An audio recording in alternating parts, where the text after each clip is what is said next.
Pinaulanan ng bala ang sasakyang minamaneho ni Barangay Kagawad Art Stephen Bass sa Talisay City. Sa crime scene, nagkalat sa labas ng sasakyan ang mga basyo ng bala ng baril. Dead on the spot ang biktima. Ang ingon sa witness, ang ilang nadungog, ang kuanra, ang dapit sa wala. Mag-atubang matapadong ta sa Cebu City. Sir, ginaog ba kuno niya? Gablihan pa? Yung gitanaw, gilili, patay na ba? Tinood ni?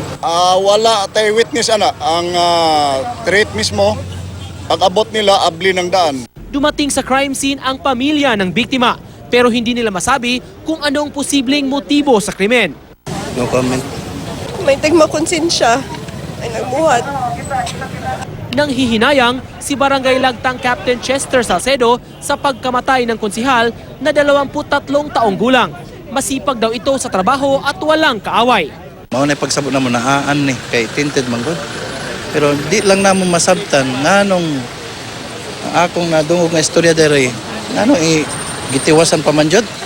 Gablian ang punta niya gipunan, gitiwasan jud.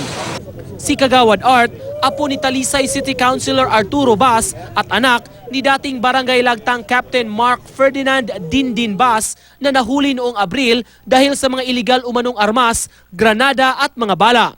Pero nakapagpiyansa siya. Ang Talisay City Police hindi pa matiyak kung ano ang posibleng motibo sa krimen. Biktima mismo, ang biktima mismo, atong subayon, o unsay background niya, nganong na-involve siya ani nga hitaboa. Hasta ang pamilya, of course, tanan na tong anggol. Nico Sireno, Nagbabalita, Pilipinas.